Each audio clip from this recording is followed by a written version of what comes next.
इनको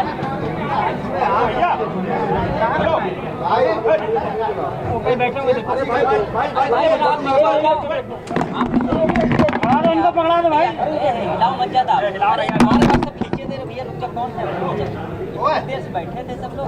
अब वहाँ पे जाकर दादा दादा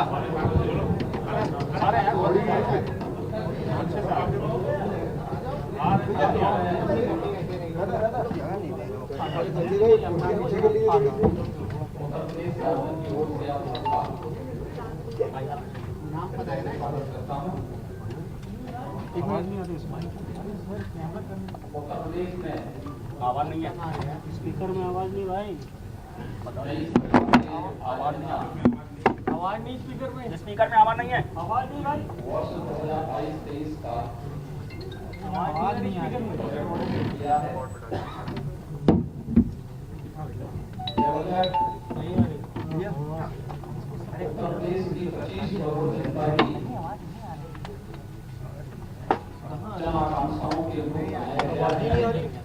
आवाज नहीं आ रही है।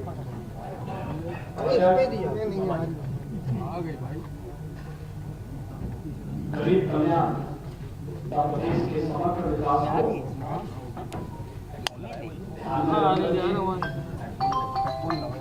गाँव गरीब किसान नौजवान और समाज के प्रत्येक तबके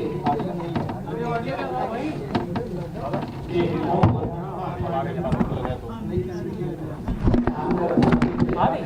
नहीं आ रही। ऑडियो नहीं आ रही है।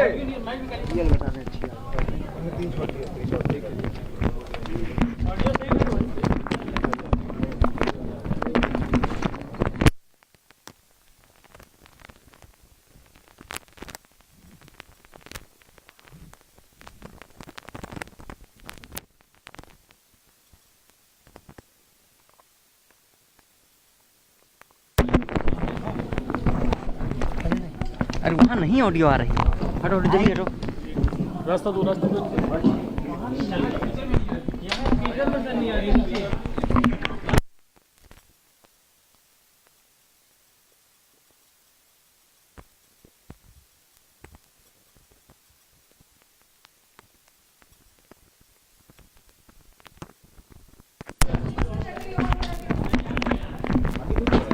सही हो रहा ना, तब तो नहीं होगा, तब लोग साथ ही करेंगे भैया, कहे ना छोटा तो फिर सही कर रहे हैं।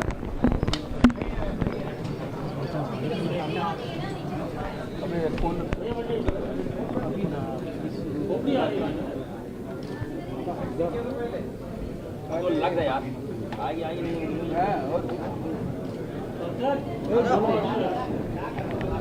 अभी सही नहीं हुआ, सही कर रहे हैं। ये पहले चेक कर लेना चाहिए था, किसी ने नहीं चेक किया। चलाना चाहिए ना भैया, हम लोग तो कह रहे थे, चला ही नहीं रहे थे। मैं नहीं हूँ, राजेश है। हाँ तो ऑडियो स्पीकर नहीं चल रहा, मैं दूसरे स्पीकर में देखता हूँ। अरे यही चलाएगा। ठीक, अभी रुकी हुई पीछे।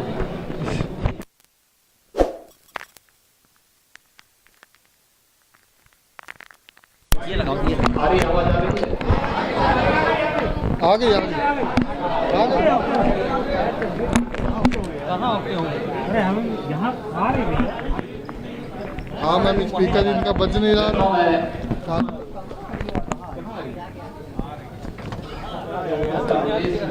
वहाँ लगा दो, वहाँ लगा, वहाँ लगा।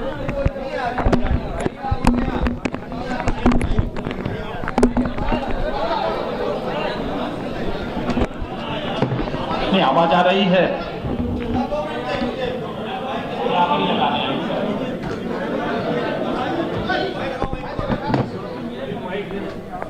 जी मैम,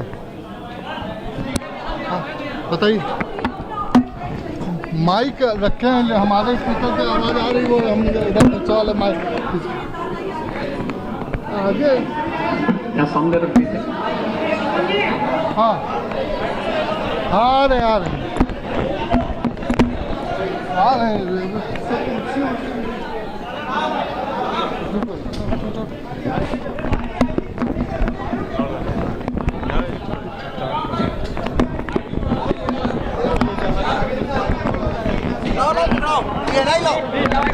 मैं एनआई चले पहुंचाता हूँ।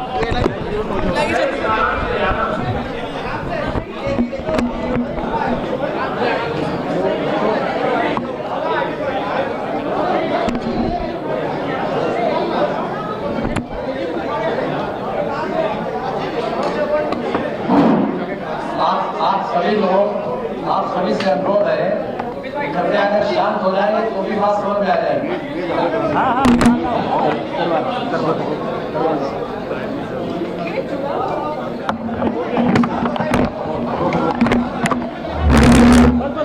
अब ठीक है, अब चेक करिए, अब चेक करिए।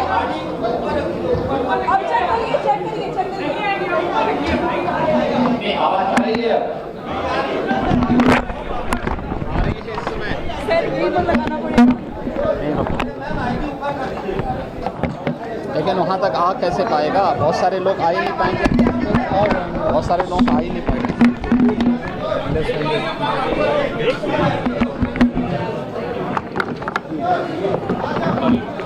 लगा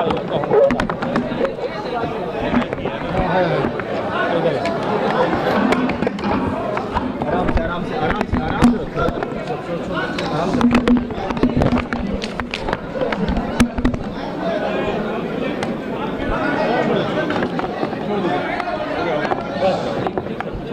सब लोग शांत रहिए तो आराम से हो रहा है। सब लोग आवाज दे रहे हैं, ध्यान दीजिए।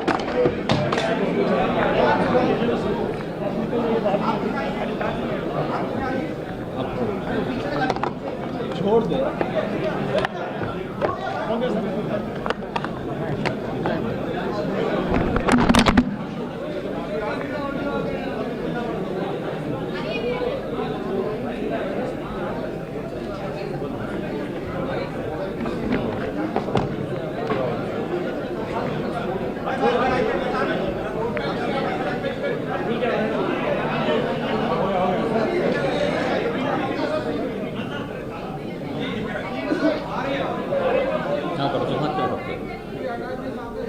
हेलो आ रही है? मित्रों, मैं आपका अपनी पूरी टीम की ओर से हृदय से स्वागत करता हूं। उत्तर प्रदेश में हमारी सरकार ने अपना वर्ष 2022-23 का बजट आज विधानसभा में प्रस्तुत किया है। यह बजट प्रदेश की 25 करोड़ जनता की जनाकांक्षाओं की भावनाओं के अनुरूप प्रदेश के समग्र विकास को ध्यान में रख करके गांव, गरीब, किसान, नौजवान, महिलाएं, श्रमिक और समाज के प्रत्येक तबके को ध्यान में रख करके बनाया गया है। आदरणीय प्रधानमंत्री जी के नेतृत्व में, उनके मार्गदर्शन में लोक कल्याण संकल्प पत्र की भावनाओं के अनुरूप देश की सबसे बड़ी आबादी का राज्य उत्तर प्रदेश उन जन आकांक्षाओं की पूर्ति कर सके और समग्र विकास के लक्ष्य को प्राप्त करने में सहायक हो सके, इस दिशा से उत्तर प्रदेश सरकार का यह बजट 5 वर्षों का एक विजन भी है, जो प्रदेश के सर्वसमावेशी समग्र विकास के साथ साथ एक उज्जवल भविष्य की रूपरेखा भी तैयार करेगा। मित्रों, हम लोगों ने 2022 का विधानसभा का चुनाव के पूर्व एक लोक कल्याण पत्र जारी किया था। ये लोक कल्याण संकल्प पत्र में कुल 130 घोषणाएं हुई थी। इन 130 जो संकल्प हमारे लोक कल्याण संकल्प पत्र में थे, उसमें से 97 संकल्पों को हम लोगों ने इस बजट में पहले ही बजट में स्थान दिया है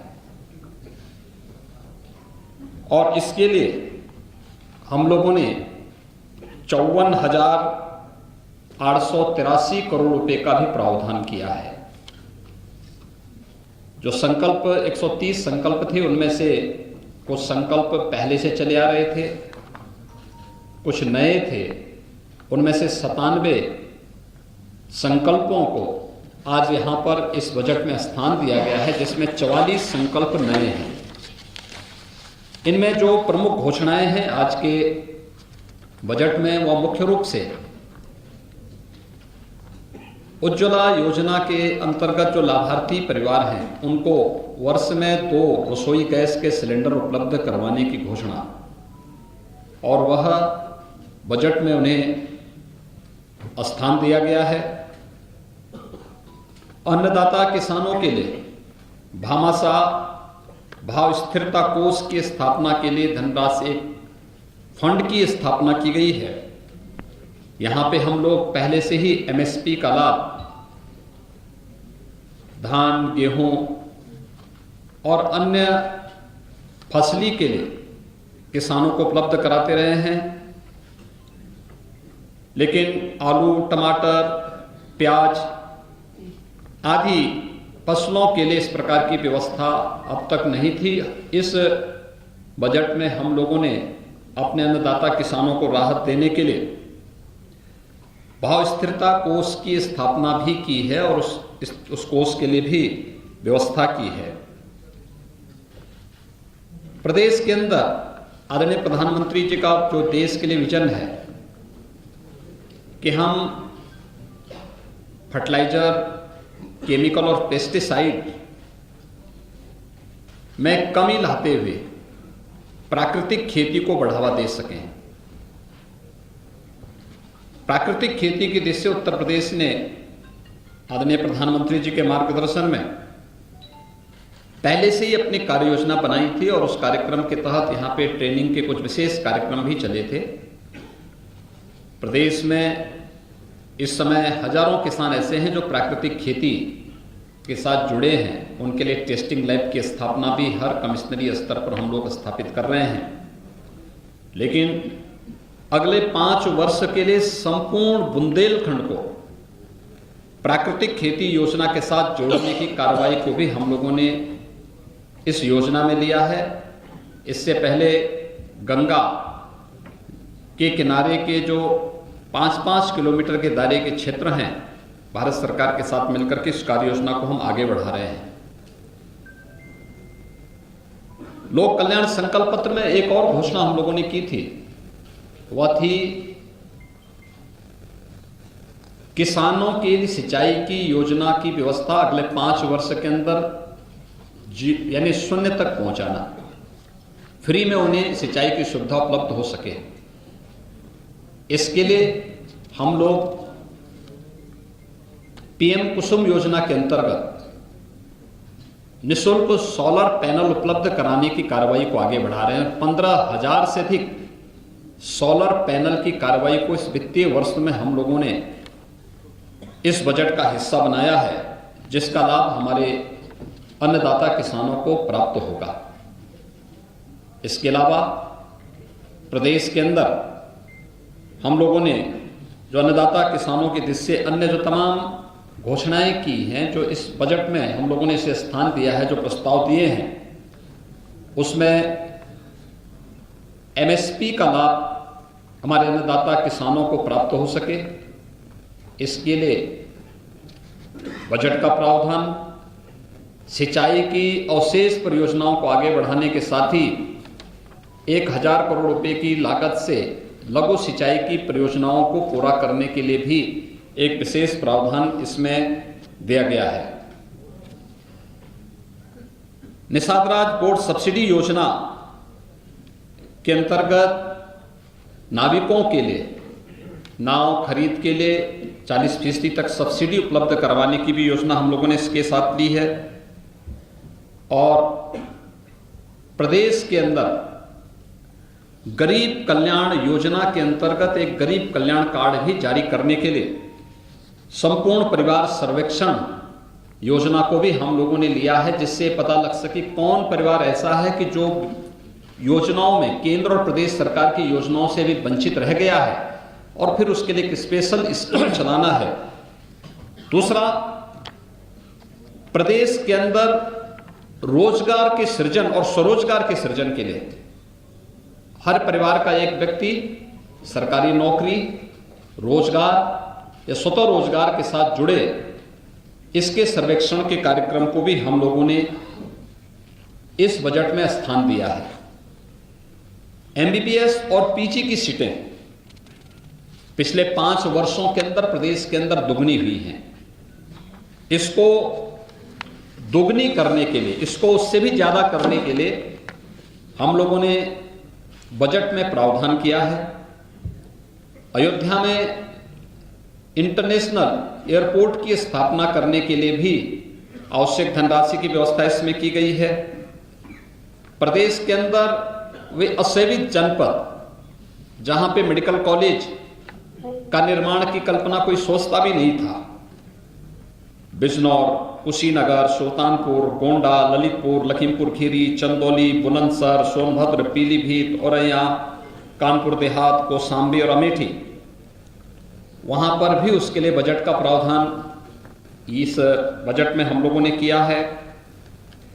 बुजुर्ग पुजारियों के लिए, संतों के लिए और उस तबके के लिए जो अब तक उपेक्षित था, एक पुरोहित कल्याण बोर्ड के गठन की कार्रवाई और उसके माध्यम से पुरोहित्य कला को आगे बढ़ाने के साथ साथ उनके समग्र विकास और प्रोत्साहन के लिए भी एक बोर्ड के गठन के कार्यक्रम को भी हम लोगों ने इसमें लिया है। प्रदेश के अंदर युवाओं के लिए खासतौर पर हम लोगों ने स्वामी विवेकानंद सशक्तिकरण योजना प्रारंभ की और इसके तहत हम अपने युवाओं को टैबलेट और स्मार्टफोन दे रहे हैं। स्नातक और स्नातक हर युवा को इसके लिए धनराशि की व्यवस्था हम लोगों ने बजट में की है। इसके साथ ही प्रदेश के अंदर सामूहिक विवाह योजना के लिए भी, जिसमें हम 51,000 रुपये गरीब कन्याओं की शादी के लिए, किसी भी जाति मत मजहब से जुड़ी हुई कन्या हो, 51,000 रुपये हम उसके लिए उपलब्ध करवाते हैं। तो वह उसके लिए भी विगत वर्ष तक प्रतिवर्ष 250 रुपये हुआ करता था। इस बार हम लोगों ने इस राशि को बढ़ा करके 600 करोड़ रुपये का प्रावधान किया है। निराश्रित महिला पेंशन की योजना 300 से बढ़ा करके 1,000 रुपया किया गया है और इसके लिए भी जो पहले धनराशि गत वर्ष तक 1812 करोड़ हुआ करती थी, इस राशि को बढ़ा करके 4,032 करोड़ रुपए किया गया है। प्रदेश के प्रतिभाशाली युवाओं के लिए हर जनपद में अभ्युदय कोचिंग की व्यवस्था, जिससे वह अखिल भारतीय स्तर पर और प्रदेश स्तर पर किसी भी प्रतियोगी परीक्षा की तैयारी के लिए स्थानीय स्तर पर उसकी ट्रेनिंग हो सके, उसे कोचिंग की सुविधा फ्री में उपलब्ध हो सके। इसके लिए मुख्यमंत्री अभ्युदय कोचिंग योजना के लिए भी हम लोगों ने व्यवस्था की है। वृद्धावस्था पेंशन की राशि गत वर्ष तक ये राशि 3600 करोड़ रुपए सालाना हुआ करती थी। इस बार इसको बढ़ा करके 7,000 करोड़ रुपए से अधिक की इसमें बढ़ोतरी की है। यह राशि भी पहले उन बुजुर्गों को 300 रुपए मिलती थी, फिर वो बढ़ा करके 500 हमारी सरकार ने किया और उसे इस समय 1,000 रुपये करने का प्रावधान भी किया गया है। प्रदेश के अंदर जो शुगर मिल है, चीनी उद्योग में विगत कुछ वर्षों के दौरान, पिछले 5 वर्ष के दौरान उत्तर प्रदेश ने देश में बहुत अग्रणी भूमिका में काम किया है। यहाँ तक कि कोरोना जैसी महामारी के दौरान भी हमने प्रदेश में चीनी मिलों को बंद नहीं होने दिया। गन्ना किसान के मन में उसके प्रति एक विशेष उत्साह भी है कि पहली बार ऐसे देखने को मिला जब कि सरकार अपने स्तर पर इनिशिएटिव लेकर के गन्ना किसानों के हितों के लिए कार्य कर रही है।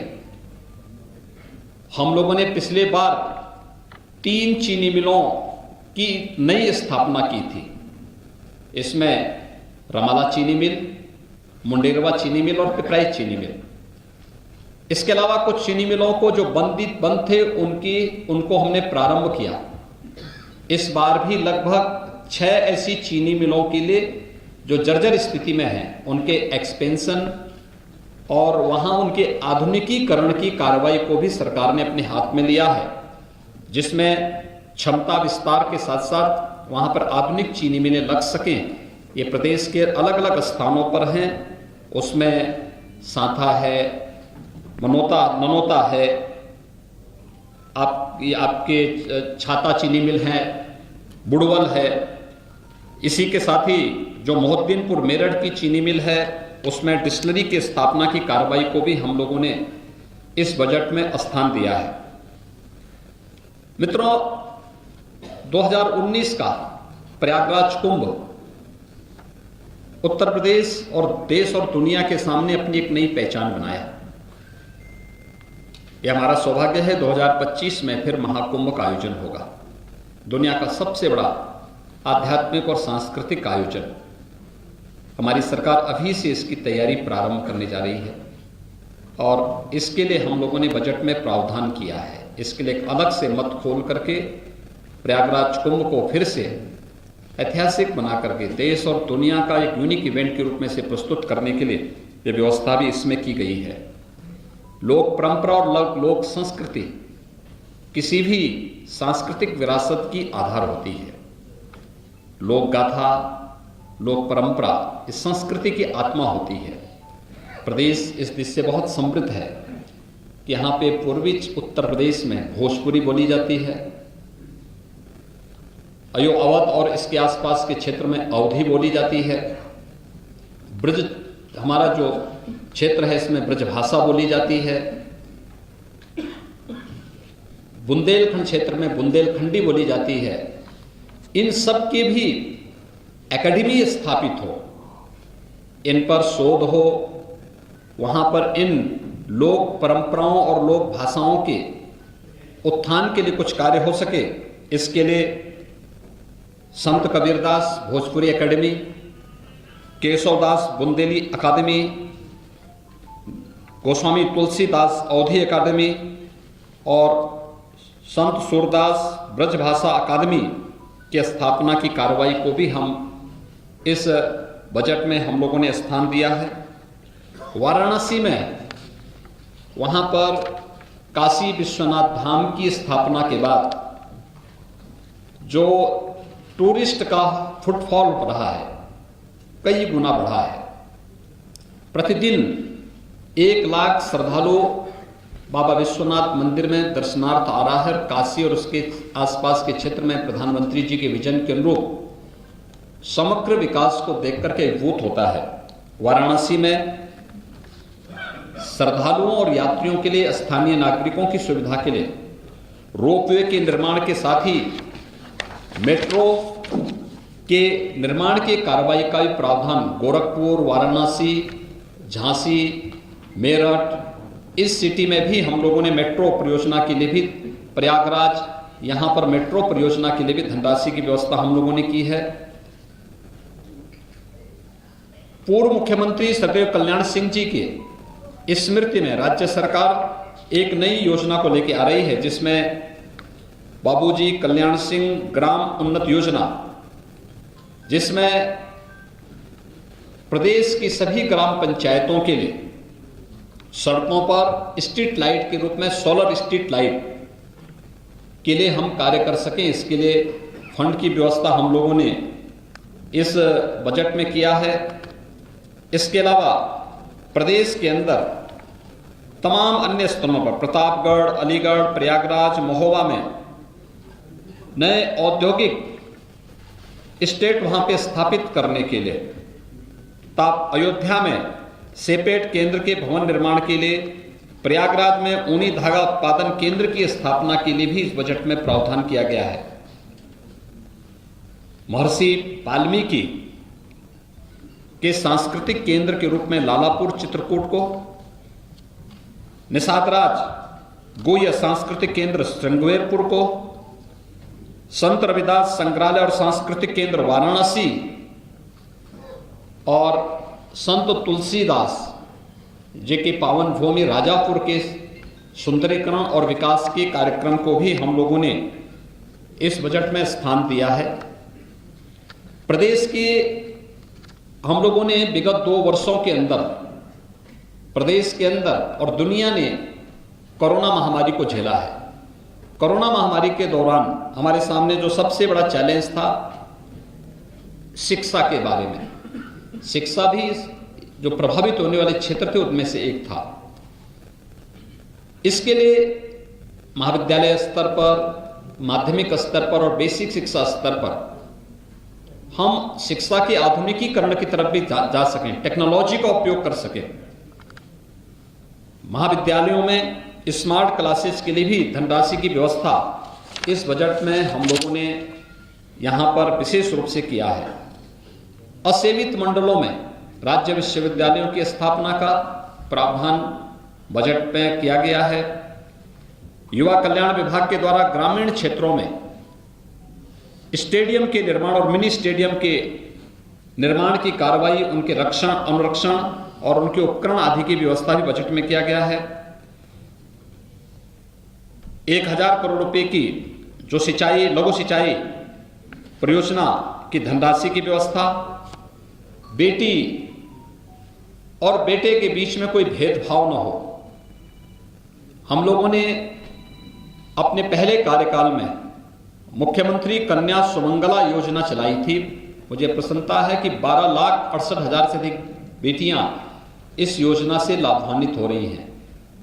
उनकी इस योजना को और भी अच्छे ढंग से आगे बढ़ाने के लिए और अधिक से अधिक बेटियां इसका लाभ ले सकें, इसके लिए भी मुख्यमंत्री कन्या सुमंगला योजना के लिए धनराशि का प्रावधान हम लोगों ने बजट में किया है।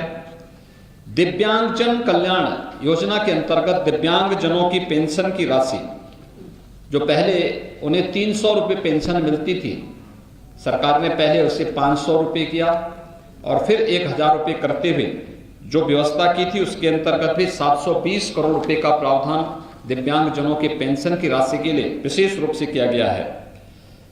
खेलकूद और अपने युवाओं को इस दिशा में प्रोत्साहित करने के लिए प्रदेश सरकार ने एक कॉर्पस फंड की स्थापना की है।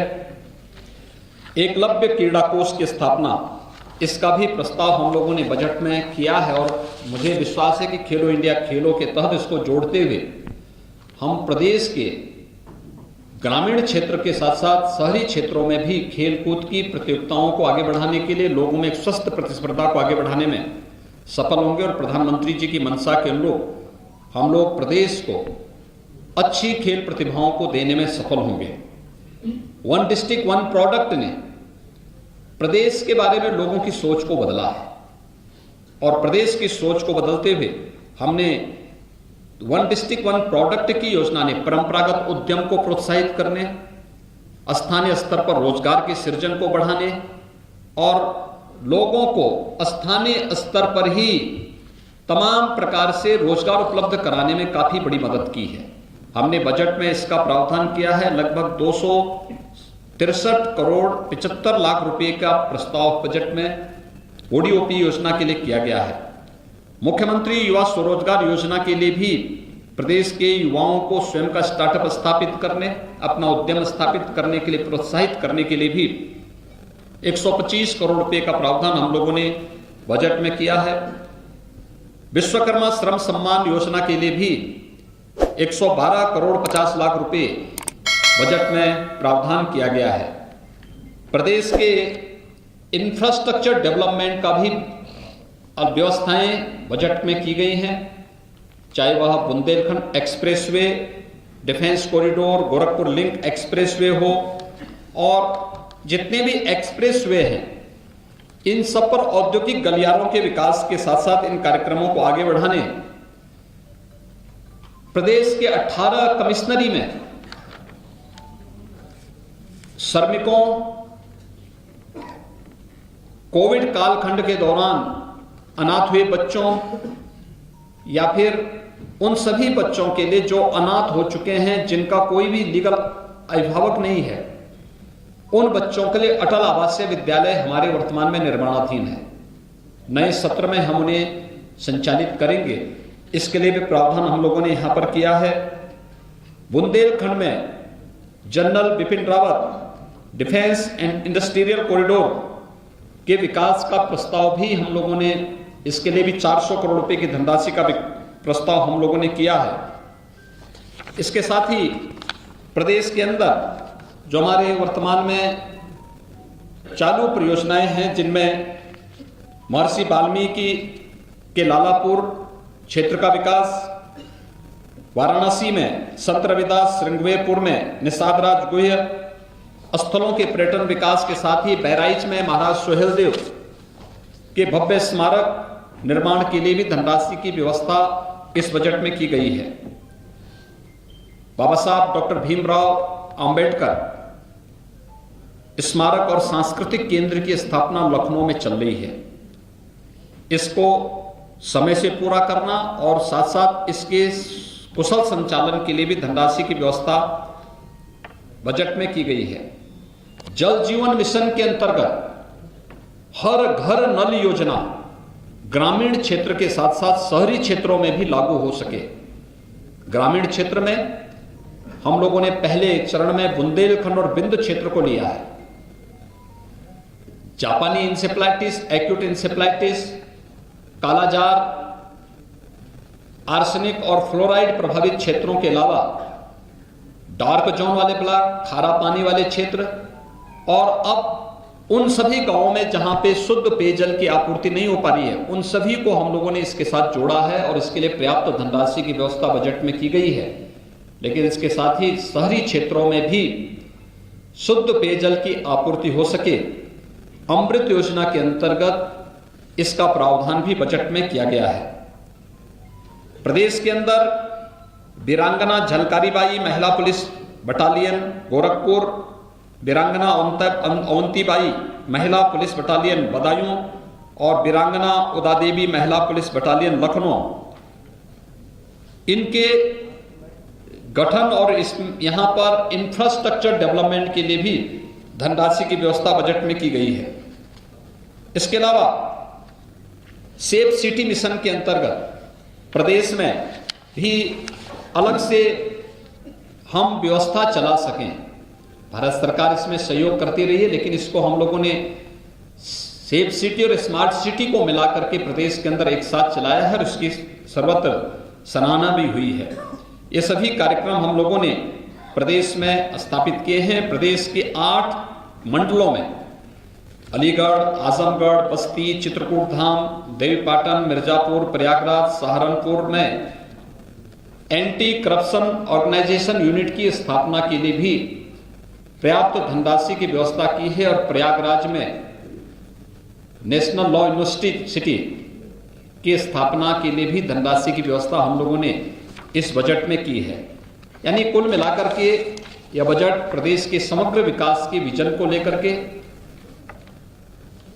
प्रदेश के आगामी 5 वर्षों के एक सर्वसमावेशी और समग्र विकास को ध्यान में रख करके तैयार किया गया एक विजन डॉक्यूमेंट के रूप में हम लोगों ने आज यहाँ पे प्रस्तुत किया है। और यह बजट उत्तर प्रदेश की 25 करोड़ जनता की जन आकांक्षाओं के अनुरूप प्रदेश के गांव, गरीब, किसान, नौजवान, महिलाएं और समाज के प्रत्येक तबके के हितों के लिए कार्य करने में सफल होगा, उसकी आधारशिला स्थापित करेगा।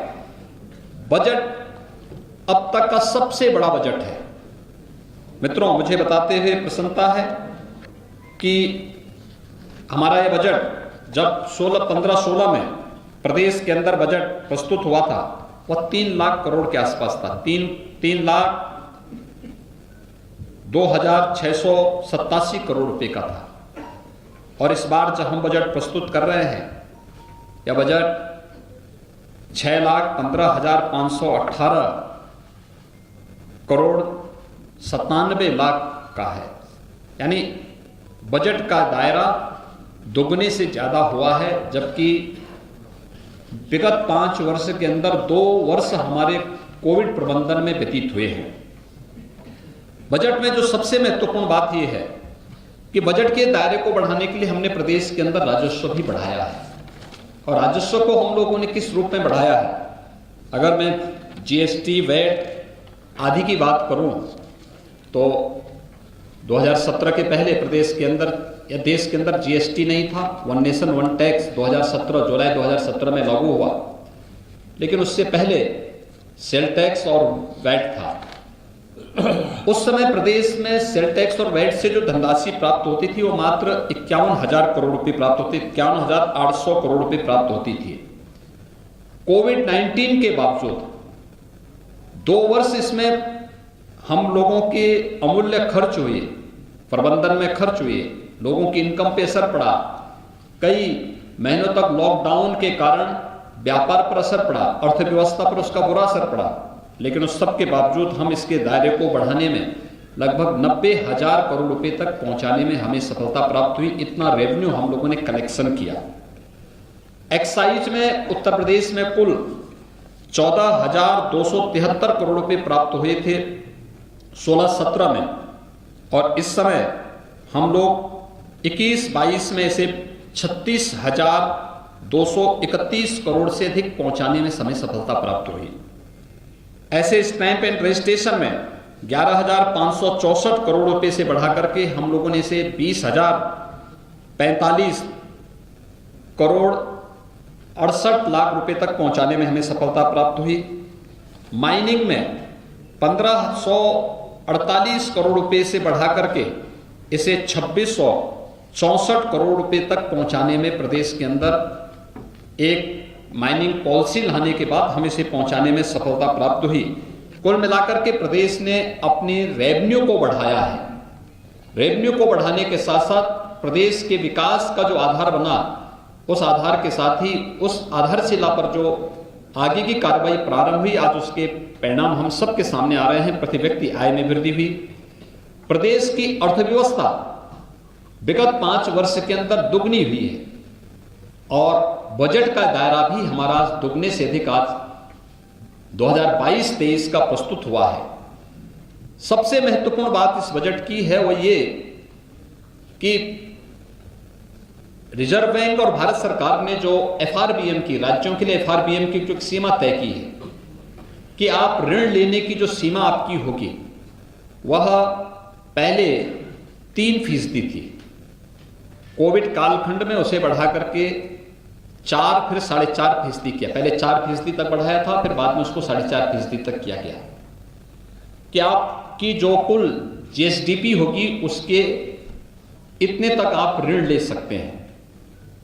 उत्तर प्रदेश आज भी अपना बजट के दायरे को बढ़ाने, बेहतर कोविड प्रबंधन करने, इंफ्रास्ट्रक्चर डेवलपमेंट के कार्यक्रमों को आगे बढ़ाने, लोक कल्याण के कार्यक्रमों को आगे बढ़ाने, प्रदेश के प्रत्येक तबके के लिए, गरीबों के लिए, गांवों के लिए, महिलाओं के लिए, किसानों के लिए, मजदूरों के लिए, व्यापारियों के लिए, समाज के प्रत्येक तबके के लिए अपनी कल्याणकारी योजनाओं को आगे बढ़ाने और समग्र विकास के कार्यक्रमों को आगे बढ़ाने के साथ ही एफआरबीएम की जो सीमा 4.5% तक तय की गई है, हम अपने कुशल वित्तीय प्रबंधन के तहत यह हमारा इस बजट के बाद भी 3.96% ही रहेगा। हम 4% से भी कम पर आज भी है। बजट का दायरा बढ़ा, प्रदेश के अंदर इंफ्रास्ट्रक्चर डेवलपमेंट के कार्यक्रम हुए, निवेश की नई नई संभावनाओं को हम लोगों ने नई पॉलिसी के माध्यम से आगे बढ़ाने का कार्य किया। ये प्रदेश की कुशल वित्तीय प्रबंधन का एक नमूना है। आज विधानसभा में उत्तर प्रदेश का 2022-23 का बजट प्रस्तुत हुआ है। मैं इसके लिए वित्त मंत्री जी को, अपने अपर मुख्य सचिव वित्त और उनकी पूरी टीम को हृदय से धन्यवाद देता हूं। पूरा मंत्री परिषद उनके सहयोग के लिए हमेशा तैयार रहा, और हम विश्वास व्यक्त करते हैं कि आदरणीय प्रधानमंत्री जी की मंशा के अनुरूप यह बजट $1 ट्रिलियन की इकोनॉमी आगामी 5 वर्ष के दायरे के अंदर हम लोग आगे बढ़ाने में सफल होंगे। इस विश्वास के साथ यह बजट आज प्रस्तुत हुआ है। मैं विश्वास व्यक्त करूंगा कि लोक कल्याण संकल्प पत्र के जो 130 संकल्प थे उनमें से 97 को हम लोगों ने इसमें लिया है। शेष अन्य जो समय समय पर आएंगे, भी हम लोग दिसंबर में अपना सप्लीमेंट्री बजट भी लेकर के आएंगे। तब तक सभी विभाग इस कार्यक्रम को तेजी के साथ आगे बढ़ाएंगे। प्रदेश विकास की गति पर फिर से दौड़ता हुआ दिखाई देगा और प्रधानमंत्री जी के विजन के अनुरूप देश की नंबर 1 अर्थव्यवस्था बनने की उत्तर प्रदेश अग्रसर होगा। मैं एक बार फिर से आप सबको बजट भाषण को और बजट के इस पूरे कार्यक्रम को सकारात्मक भाव से आगे बढ़ाने के लिए हृदय से धन्यवाद देता हूं।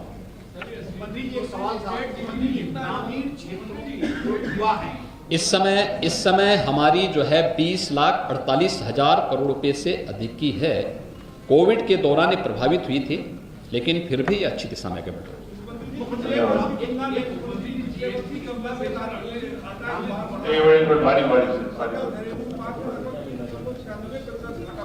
देखिए उत्तर प्रदेश और देश के लिए FRBM की जो सीमा है यह 4.5% तय की गई है। पहले 3% तक थी, कोविड के पहले 3% तक थी, बाद में इसको बढ़ा कोविड के दौरान इसको 4% किया गया। तमाम राज्यों ने मांग की थी कि सब इसको अर्थव्यवस्था पर कोविड का बुरा असर पड़ा है, इसलिए इसको 4.5-5% तक मांग की थी। भारत सरकार ने इसको व्यापक विचार विमर्श के बाद 4.5% किया। जब FRBM की सीमा 3% थी, उत्तर प्रदेश का बजट जो भी आता था वह 3% के अंदर ही आता था। हमारा राजकोषीय घाटा जो भी होता था वह FRBM की लिमिट के अंदर ही होता था और 2.96-97 के आसपास हमारा होता था। हम लोग उसके अंदर ही इसको करते थे।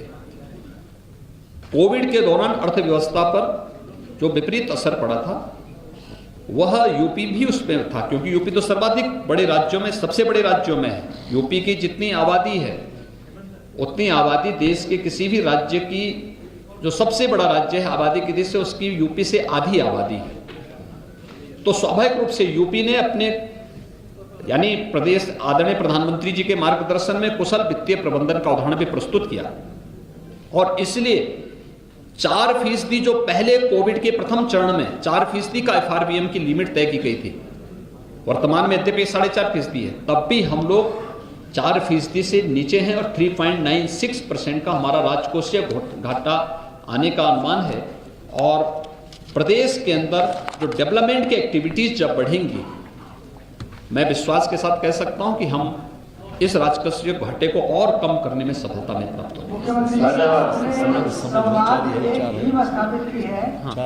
जी, आपने संवाद से समाधान ये टीम स्थापित की, जिसका प्रभाव देखने को मिला। जो आपने जो लाउड स्पीकर वगैरह के कार्यक्रम चले थे, समाधान से आपने इसका समाज से किया। एक जन समस्या, किसी की जन समस्या जो होती है वो भी एक मुद्दा बहुत गंभीर होता है। तो ये समाधान का जो विस्तार है, संवाद का जो विस्तार वो है, उसको आप लोकतंत्र की सबसे बड़ी ताकत होती है संवाद, और ये लोकतंत्र की ही ताकत है कि बजट प्रस्तुत करने के बाद मुझे आपके पास यहाँ तत्काल आना पड़ा। ये संवाद का ही माध्यम है, इसी संवाद के लिए हम आगे बढ़ते हैं। ग्रामीण क्षेत्रों में जो युवा है वो स्वरोजगार की दिशा में स्वावलंबी हों, उनके लिए सरकार कोई बजट में प्रावधान की है? बजट में रोजगार, स्वतः रोजगार और नौकरी के लिए हर परिवार के एक सदस्य को इस योजना के तहत हमें जोड़ना है और इसका प्रावधान किया गया है। इसके सर्वेक्षण के लिए धनराशि की व्यवस्था की गई है। आप देखेंगे कि प्रदेश में द्रुत गति से आगे बढ़ेगा। अभी हम लोगों ने जो रोजगार मेले के कार्यक्रम को आगे बढ़ाने की कार्रवाई की है, इसी दिशा से की है। और उत्तर प्रदेश विगत, देखिए उत्तर प्रदेश की अनएम्प्लॉयमेंट रेट आपने देखा होगा, एक स्वतंत्र एजेंसी के जो सर्वेक्षण आए हैं 2015, 16, 17 की तुलना में जो पहले 18% से अधिक था, आज 2.9% रह गया है। और हम लोग जो प्रयास कर रहे हैं, ODOP की योजना, मुख्यमंत्री स्वरोजगार योजना की योजना, PM स्टार्टअप की योजना, PM मुद्रा योजना, ये सभी योजनाएं उसी को आगे बढ़ाने के लिए हमारी आगे बढ़ रही हैं। और हम विश्वास के साथ कह सकते हैं कि जो हमारा सर्वेक्षण का अभियान प्रारंभ होने जा रहा है, ये प्रदेश के अधिकाधिक नौजवानों को, ग्रामीण क्षेत्र के हों, शहरी क्षेत्रों के हों, उन सभी नौजवानों को रोजगार उपलब्ध कराने का भी एक माध्यम बनेगा। बहुत बहुत धन्यवाद जी।